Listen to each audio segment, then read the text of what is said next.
Ah, vous revoilà enfin! Ça fait tellement longtemps que je ne vous avais pas vu. J'ai tellement d'anecdotes sur les dessins animés à vous raconter que je ne sais laquelle dire maintenant. Mais je pense savoir que vous avez déjà une petite idée. Oui, c'est écrit dans le titre.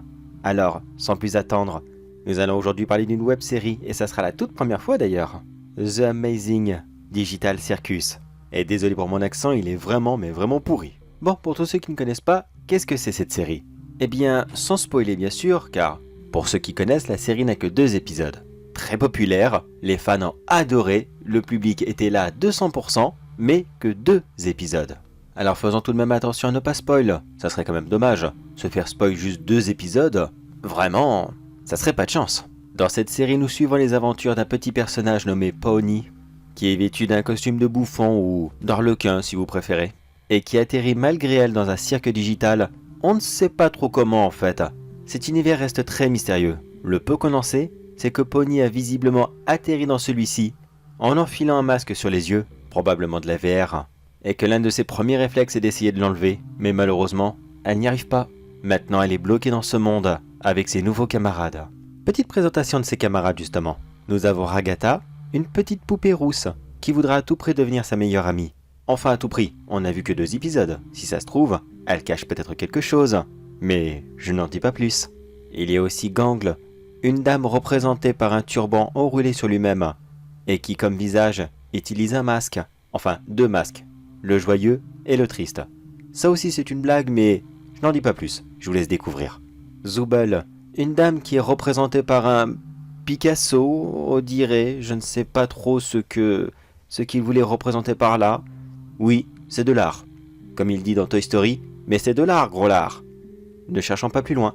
Elle est un petit peu arrogante, mais je suis sûr qu'on va l'apprécier plus tard. Jax, le lapin violet qui est très égocentrique et qui en a rien à faire des autres. Enfin, si, je suppose qu'il doit un peu apprécier ses camarades, mais son caractère est un peu spécial. Disons que c'est la personne que vous allez adorer détester. Vous voyez de quoi je parle. Et pour terminer, Kinger, qui est représenté par un pion d'échecs. Et c'est le roi dans un échiquier. Voilà, d'où le nom Kinger. Ce personnage est assez peureux dans l'ensemble, mais je suis sûr que plus tard il fera de très grandes choses pour ses amis. Tout ce petit monde est géré par un chef d'orchestre nommé Kane, qui est assez spécial comme personnage. J'avoue que c'est le genre de bonhomme qu'on ne sait vraiment, mais vraiment pas à quoi il peut penser. Est-il fou? Est-il extrêmement intelligent? Ou alors un petit peu des deux? Vous serez surpris de voir à quel point la différence entre l'intelligence et la folie est parfois extrêmement minime. Comme je vous l'ai dit, il est littéralement le chef de cérémonie de tout cela. En tout cas, sa tenue les laisse penser. Un bel uniforme violet et un visage des plus original. Un énorme dentier d'où en sort 2 gros yeux et un petit chapeau posé sur la tête. Enfin, si on peut appeler ça une tête. Il est lui-même secondé par son assistant Bubble, qui a littéralement un pet au casque. Il n'y a pas d'autre mot, c'est vraiment un pet au casque qu'elle a. Sans rentrer dans plus de détails, car comme je vous l'ai dit, il ne faut pas spoil, on va maintenant parler de cet épisode qui a été abandonné. L'épisode qui malheureusement était peut-être un petit peu trop violent. Certes, la série se permet beaucoup de choses. En seulement 2 épisodes, on a vu 2 sujets extrêmement forts, et je suis sûr que l'épisode 3 qui sortira très bientôt, eh bien, il entamera lui aussi quelque chose d'aussi fort. Mais parfois, quand on va trop loin, eh bien il vaut mieux essayer de redescendre un petit peu, car ce n'est pas très bon. Comment est-ce que j'ai eu les infos de cet épisode qui a été abandonné? Oh, disons que j'ai des amis un petit peu partout. Enfin, vous savez, entre scénaristes, on a tendance à se demander des petits coups de main, des petits avis. On se demande si notre histoire est correcte, si celle-ci n'est pas trop exagérée, entre guillemets bien sûr. Ne vous inquiétez pas, mon ami sait très bien ce que je fais, et il n'y a pas de souci. D'après lui, je peux parler de cet épisode, car de toute façon, il ne sortira jamais. Alors si je n'en parle pas, eh bien, il n'existera pas. Mais allez, arrêtons de tourner autour du pot, et maintenant, rentrons dans le vif du sujet. Cet épisode commençait tout doucement. La bande d'amis se rassemblait pour discuter de choses et d'autres, mais principalement de ce qu'ils avaient vécu durant l'épisode 2. Car oui, celui-ci devait être directement la suite, l'épisode 3. mais ils furent coupés dans leur conversation, car un nouveau venait juste de faire son arrivée. Lui aussi était un autre être humain, et il a fait plus ou moins les mêmes choses que Pony, a tenté d'enlever un masque imaginaire sur la tête, a demandé où est-ce qu'il était, ne se souvenait plus de son prénom. Bon, je vous rassure, c'était pas exactement la même scène que pour le premier épisode. Cette première scène servait d'introduction à la série. On n'a pas besoin de revoir cette intro, alors que c'est l'épisode 3. Ce nouveau personnage baptisé Lennon, qui ressemblait exactement à un loup-garou, à quelques petits détails près bien sûr. Eut lui aussi une drôle de réaction, mais pas la même que Pony. Non, lui, il voyait cela comme quelque chose de magique. Bien sûr, il ne se souvenait pas de sa vie d'avant, mais du peu de mémoire qu'il avait, cette vie était vraiment, vraiment merdique. Il s'est donc réjoui d'être arrivé ici, et il ne cessait de les remercier. Bien sûr, il se lance dans une petite aventure intérieure, pour être sûr de ne pas faire quelque chose de trop compliqué pour lui. Mais étonnamment, ce nouveau personnage commence à se dire que ils sont peut-être trop nombreux ici, et que peut-être ils ne devraient pas être aussi présents dans ce monde virtuel. Plus le temps passe et il ne cesse de se poser des questions du genre « Oui mais, maintenant que je suis arrivé là, est-ce que je peux retourner dans mon vrai monde? Mais est-ce que au moins, il y a toujours un vrai monde qui va m'accueillir? Si ça se trouve, mon corps a été détruit. Peut-être que non, il n'y a pas de sortie. Peut-être que eux rêvent à quelque chose qui n'existe plus. Et si, admettons, ils ne veulent plus de moi, s'ils me jettent, qu'est-ce que je vais devenir? Si mon corps n'est plus là, je vais simplement disparaître. Oui, vous l'avez deviné, ce personnage s'est rapidement monté le coup lui-même. Et au final, au lieu de devenir un nouvel ami pour tout le monde, il est très rapidement devenu parano. Et personne ne devait l'approcher, personne ne devait lui parler. Oui, je sais, ça s'est passé extrêmement vite, mais je vous rappelle que ça s'est fait en un seul épisode. La petite bande décide quand même d'aller voir qu'est-ce qu'il se passe. Ils ne peuvent pas le laisser comme ça en mode dépression dans un coin. Ils savent parfaitement ce qu'ils risquent. Et non, je ne vous le dirai pas car ça sera un spoil à l'épisode 1. Après une rapide conversation entre eux, ils décident d'envoyer Pony pour aller le voir. Elle aussi est toute nouvelle, alors elle sait plus ou moins ce qu'ils traversent. Surtout qu'ils étaient en pleine partie d'un mini-jeu, alors il fallait à tout prix le finir. Je m'attarde un petit peu dessus car ça a son importance. C'était le jeu de retrouvez-les et rassemblez-les. Non, rien à voir avec le mini-jeu du premier épisode. Non, c'était plus un genre de très très gros puzzle.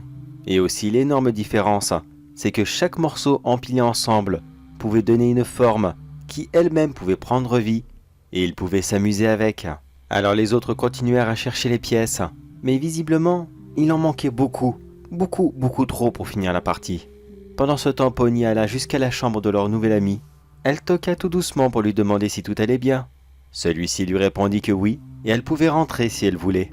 C'est ce qu'elle fit, mais très prudemment car elle avait un très mauvais pressentiment sur lui. Et pour preuve, lorsqu'elle entra, elle découvrit une vision d'horreur.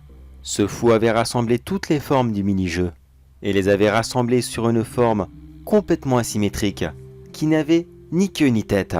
Mais cette créature complètement difforme obéissa immédiatement à son nouveau maître, et celui-ci lui ordonna d'attraper Pony et de l'enfermer. Pony réussit à échapper à ce monstre difforme, et elle courut rejoindre les autres pour leur expliquer le problème. Mais ils ne cessaient de se disputer par rapport à leur nouveau camarade. D'après eux, il était devenu beaucoup trop instable rapidement, et c'était vraiment bizarre qu'une telle personne arrive à rejoindre le cirque. Pony expliqua rapidement la situation, et bien sûr, ils décidèrent d'appeler Kane pour qu'il puisse résoudre le problème. Mais celui-ci était un petit peu occupé à consommer un petit thé avec Bubble, alors il ne pouvait pas intervenir, enfin du moins, pas tout de suite. Une course-poursuite démarra entre la bande d'amis et ce nouveau monstre qui leur voulait énormément de mal. Bon, je vous cacherai pas que niveau scénar, c'est l'une des parties qui a fait que cet épisode ne pouvait pas être diffusé. Je m'explique.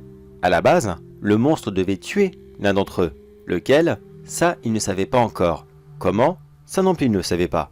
Mais il fallait que ça soit très violent et... gore, non. Non, c'est un monde virtuel. Mais il fallait vraiment que ce personnage souffre énormément. Mais finalement, ça ne s'est pas fait. Ils ont décidé de tous les épargner. Et la course-poursuite n'a mené sur aucune violence. Oui, je sais, vous allez sûrement me dire que vous avez déjà vu bien pire que ça. Mais je vous rappelle, c'est une web-série. C'est sur YouTube. On ne peut pas tout faire dessus. Est-ce qu'elle est disponible sur une autre plateforme? Je sais pas. Je sais pas du tout, j'ai pas regardé. Peut-être, peut-être pas. Le monstre ressortit finalement vainqueur de la course-poursuite. Il attrapa toute la bande d'un coup. Et juste avant qu'il ne la broie dans ses mains, le nouveau personnage fit une réapparition dans cette scène. Il sortit littéralement de derrière une ombre, telle la créature des ténèbres qu'il était devenu. Il se moqua ouvertement de la petite bande et de leur incrédulité à croire qu'il allait devenir leur ami. Il n'avait que faire d'eux, il ne les connaissait même pas. Pourquoi se soucier de gens qui de toute façon n'ont que faire de lui? Enfin ça, c'est ce qu'il pensait. Mais malheureusement cette personne était déjà partie dans un délire beaucoup trop grand pour être raisonné. Mais juste avant de recevoir le coup de grâce, Ragatha demanda au monstre « Attends une seconde, techniquement tu es là pour jouer avec nous, n'est-ce pas? Alors, nous aussi, on peut jouer avec toi en te donnant des ordres, pas vrai ?» Le monstre acquiesça et lui répondit simplement oui. Effectivement, c'était vrai. Il était conçu avec des éléments qui étaient là pour tout le monde. C'est juste que le nouvel arrivant a été plus rapide que les autres, rien de plus. Et aussi qu'ils avaient eu tellement peur du monstre qu'aucun d'entre eux n'a eu l'idée de lui demander quelque chose, juste pour voir comment il allait réagir. Ragatha lui demanda donc qu'il les repose doucement, ce qu'il fit sans discuter, tandis que le nouveau rentra dans une colère noire et exigea au monstre qu'il les achève. S'ensuivit un mini-combat que vous avez déjà vu des dizaines et des dizaines de fois. Fais-le, non fais-le pas, fais-le, non fais-le pas, et ainsi de suite. Devant tant de demandes qui ne cessaient de se contredire les unes les autres, le monstre est simplement parti en exprimant son ras-le-bol.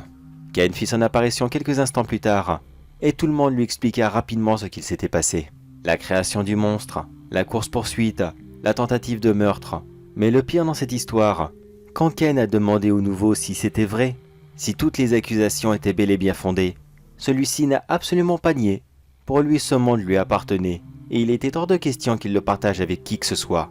Alors c'était soit lui, ou soit eux. Ken fit semblant de réfléchir quelques instants, mais il décida de le faire disparaître d'un simple claquement de doigts, comme Thanos dans Marvel. Bon, là aussi, c'est vrai, la scène devait être beaucoup plus gore. Le résultat final était une simple explosion de bulles, alors qu'à la base, ça devait être une véritable explosion de tripes, de chair et de sang qui se répandait partout sur les murs. Mais finalement non.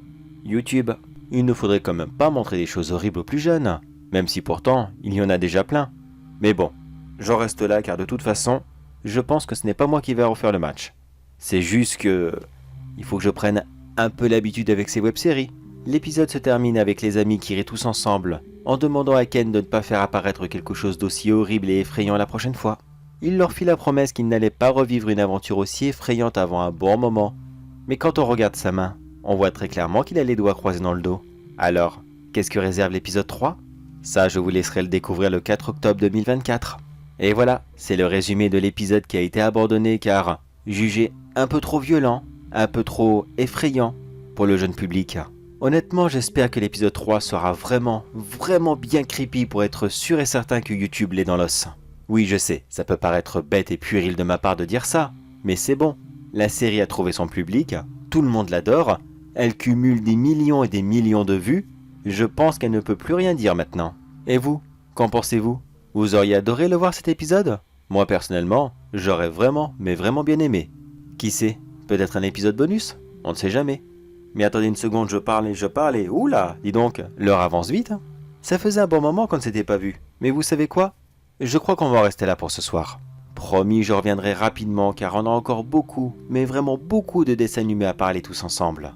Alors si cela vous intéresse toujours, restez assis bien sagement et la prochaine fois, nous parlerons encore une fois des dessins animés de votre enfance, qui cachent parfois de bien terribles secrets.